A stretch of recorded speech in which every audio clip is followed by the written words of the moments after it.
How are you guys? Nice to meet you again and sorry for the delay. Okay. Can't believe I was just checking is the pen working, but obviously it will. Okay, so last time we finished up to the prokaryotic cell, and today we are going to start from the eukaryotic cell, and I hope you guys are ready for it. You guys are obviously ready. I was ready. I'm sorry. So when we talk about eukaryotic cell, there are few things we should keep in our mind. That first of all, they are bigger in size, they have better managing system.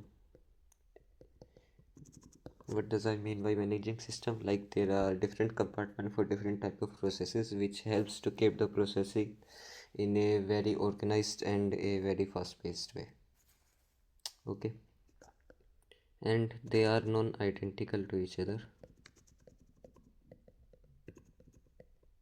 Okay, there are few more things which we will learn now. So as I told, they have extensive compartmentalization of cytoplasm. How it is so? It is because of having a nucleus for storing the DNA, the Golgi apparatus for processing proteins and lipids, a vacuole for storing extra material, a mitochondria for energy formation, ribosomes for protein formation, chloroplast for food formation through photosynthesis. If we talk about peroxisome, they are membrane-bound little, small organelles that helps in detoxification of the cell and also metabolism of the cell. Microtubule, they helps in the cell structure formation. Plasmodesmata, these are present in plant cell. Obviously, it is a plant cell. So it helps in cell-to-cell connection, cell-to-cell transfer. Lysosome, so sideways, we'll talk about them later. Smooth endoplasmic reticulum and rough endoplasmic reticulum. And nucleolus, which we'll study later.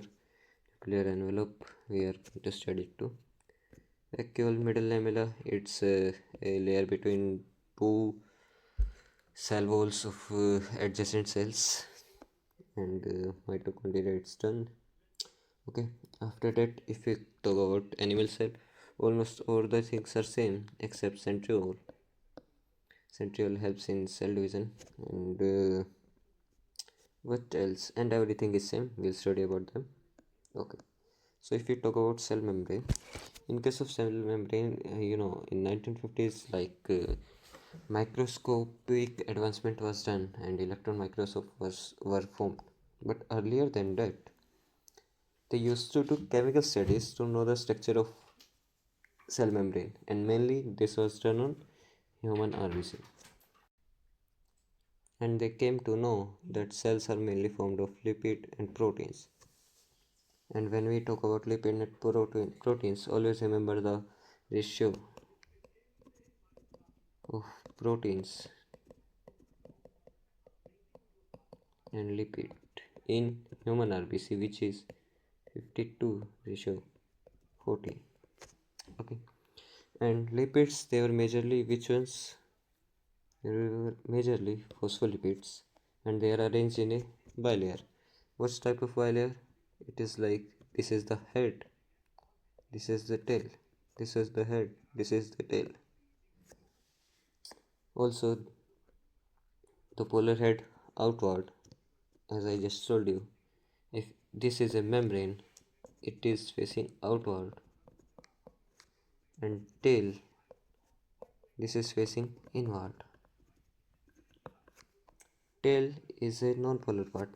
Now if we talk about the reason, then why so? Why the tail is inside and why the heads are outside? So these heads they are polar in nature, and they can interact with the outside polar nature, but the tails, they are non-polar,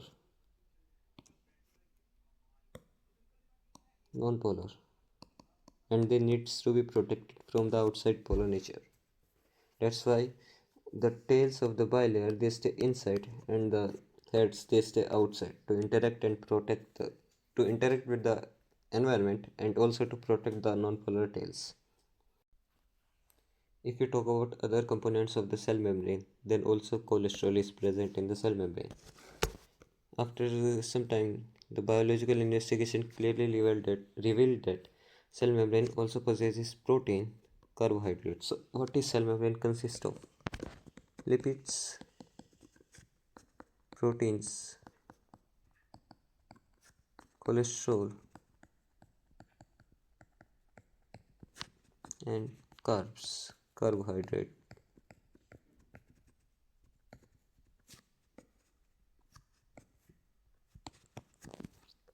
Okay. In case of human being, I told you that RBC has 52% of protein ratio to 40% of lipids. Okay, depending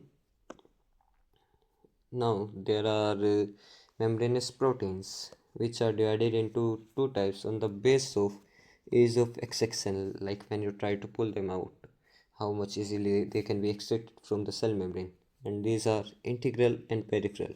In case of integral, they are partially like this, partially like this, partially like this. They are partially or totally like this one, buried in the cell membrane. And if we talk about the peripheral protein, they are present on the surface, they are not buried inside. Okay, like this.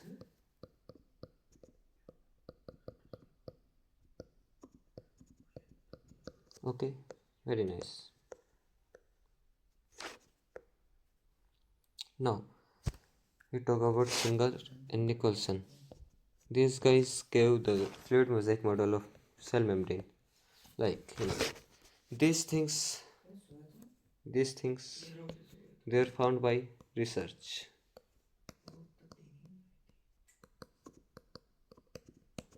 But now scientists need to also tell that how does all this stuff together they works.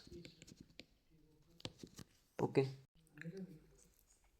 so according to fluid mosaic theory model,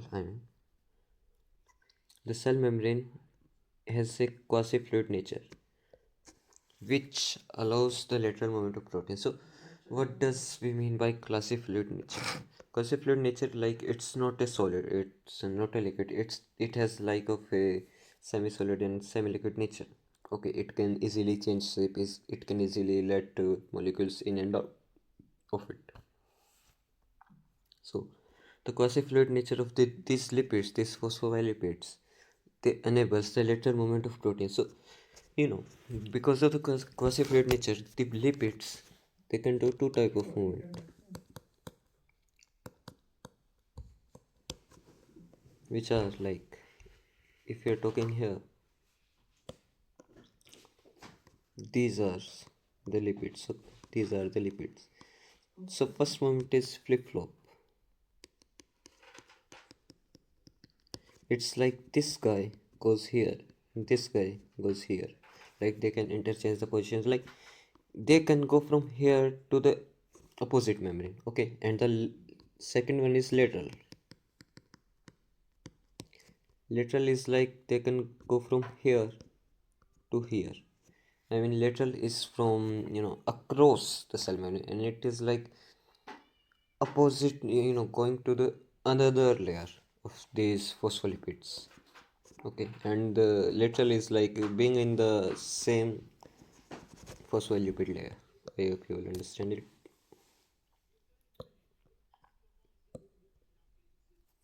And in case of proteins they only do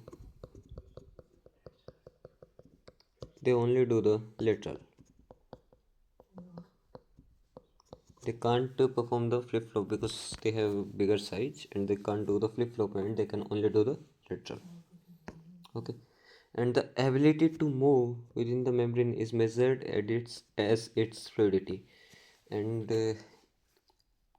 more the fluidity, more the functions of the cell membrane will be done in a better efficiency. The fluid nature of the membrane is also important from the point of view of function like cell growth. So the fluid nature, it helps in cell growth, formation of intercellular junction, because cell growth, it has fluidity, it has a quasi fluid nature, it can expand easily.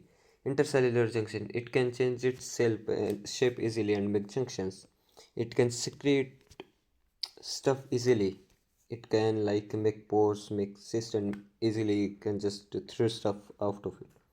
It can easily consume the stuff. It can easily divide. And one of the most important function of plasma membrane is transport of molecules across it. So a cell, it can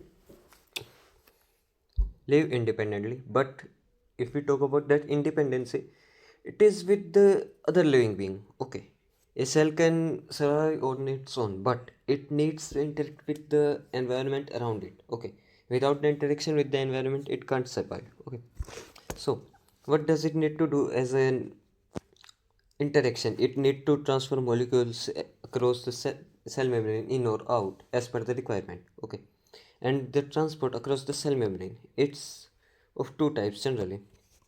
First one is passive, and second one is active. And also there's one more type which I want to say. I mean, it's not a type, but I want to make you guys understand in a much better way. It's with the help of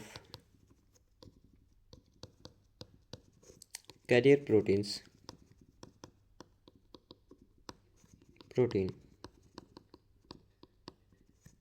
and second, without the help of carrier proteins.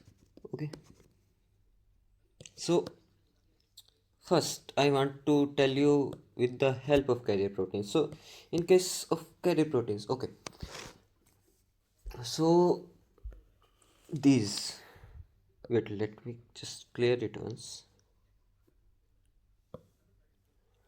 These are the carrier proteins, and they can help to transfer molecule from here to here. Okay, and they are present in both passive and active transport. Okay, and without the carrier proteins, it is only done in the case of passive transport. In which case we use which type of transport, I am going to tell you now. First, here we have the passive transport.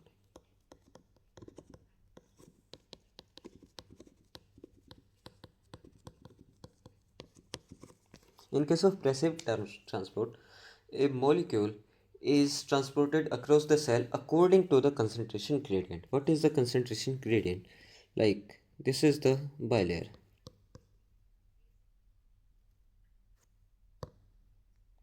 and here's a molecule. We don't know which molecule it is, but it's the membrane. Okay, membrane. It's that molecule, and it has high concentration here, but here it is low concentration.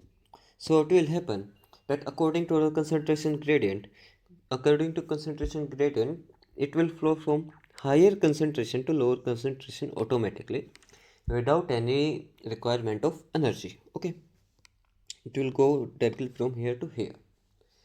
And now, if we talk about in which case it requires the carrier protein and in which case is torn, then we are going to the structure of the cell membrane again.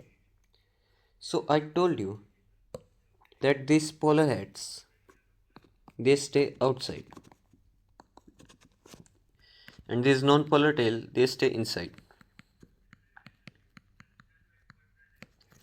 And these polar head are staying outside because they have to protect that non-polar tail from the outer polar environment. So what if it took a polar molecule across the cell membrane? It will harm the cell's membrane structure, because the non-polar environment of the cell membrane, it will not be protected anymore. And because of that, to transfer the polar molecules across a cell membrane with a passive transport, carrier proteins are used. Okay, like in case of water, to transport water, we use is aquaporins.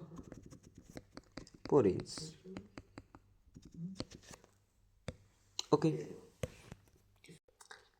and when we talk about passive transport without the carrier molecules, we are transferring non-polar molecules across it because it will not harm the internal structure of the cell membrane, and they will be transferred without any requirement of any carrier proteins. Okay, now we'll talk about active transport. So in case of active transport, what happens? Here we are transferring across the sorry. Here we are transferring across the concentration gradient, but in this the cell will forcefully transfer the molecules against the concentration gradient, like from low concentration to higher concentration, and it is going to require the energy. Also, it is going to require a machinery to transfer it against the concentration gradient. It can't be just done by will. Okay, and that machinery is carrier proteins. The cell will provide energy to carrier proteins and the cell will transfer it against the concentration gradient with consuming energy. Okay, so we are going to compare the passive transport with the carrier protein, without the carrier protein, and active transport which always require carrier protein. So first, which one requires energy? The passive transport is don't require energy, no energy requirement. Also it is the same, no energy requirement. But in case of active transport, it requires energy. Now we talk about which one has transportation limits, how much it can transfer, on what reasons it depends. So in case of passive transport without the carrier proteins, it can transfer with very variable rate. Very variable rate. So what does I mean by that? It do not have a carrier protein, it will just transfer across the membrane. So it do not have a limit. If it has a carrier protein, it have a limit, the maximum amount of limit it can transfer the molecule with a rate. Okay, like 10 per second, 12 per second. It's a very small amount I am considering for only an example. It has a carrier protein involved, so it will transfer with a very limited rate. It can't transfer with a very much faster rate. In case of active transport, it can only transfer with a variable rate. Variable. In case of passive transport with the carrier protein, this variable rate depends only on the carrier protein. And in case of active transport, it depends upon carrier protein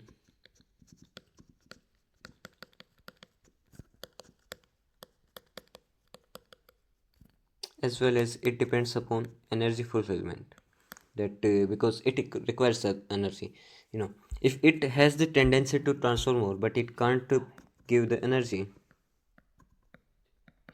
then it is deciding that rate of the transfer across the membrane, not the carrier protein. Okay, but if the energy is abundance, the carrier protein will decide it.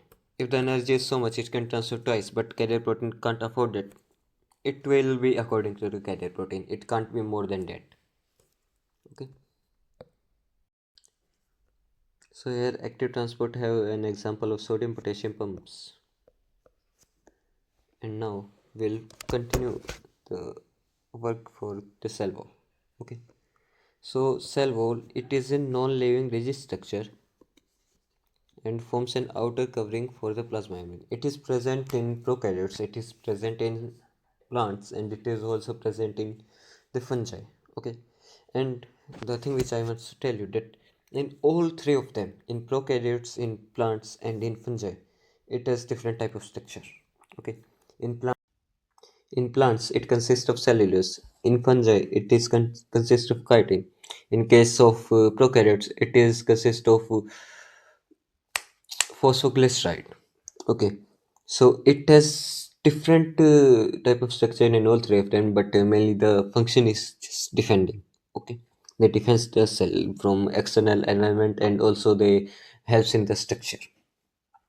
Okay, here when we talk about cell wall in case of eukaryotic cell, it gives the shape and it protects the cell from the mechanical damage and also chemical damage, infection like a chemical damage. And it also helps in cell to cell interaction. It provides barrier to the undesirable macromolecules. I mean, what does it do? It like keeps those molecule, it can't even let enter into the cell because of their big size, and cell wall don't have that much big pores to let this in. Okay, like algae, it has a cell wall which is made up of cellulose. Algae cell wall is made up of cellulose, colectins, mannans, and minerals like calcium carbonate. While in other plants, it consists of cellulose, hemicellulose, pectins, and proteins. Okay. When a cell wall is young, like in a young plant cell, it is known as primary cell wall, and it is capable of growth. And when it grows, cell becomes from young to mature. That capability of growth, it vanishes. Slowly, it stops growing as like humans. Oh. And when it grows, a secondary wall is formed on the inner side of the cell. Like here the primary, here the plasma membrane, and this is the secondary. Okay. And we'll also talk about the middle lamella. Middle lamella is a layer mainly formed of calcium pectate, which holds or glues different neighboring cells together. So, in case of two plant cells, this is these are the two cell wall layers, and this is the middle lamella to which they are going to get stuck here. They will be stick to it. So, which layer is this? This is the middle lamella. Which cell wall layer is this? It is primary. Which cell wall layer is this? It is also primary. Okay. Middle lamella. It helps. It is transfers by plasmodesmata. It when like here the plasmodesmata formation occurs, so it is removed from that area. And here there's no middle lamella. Okay. And plasmodesmata, it helps in the connection of the cytoplasm of the this neighboring cell. By the help of plasmodesmata, these two cells can share stuff across each other.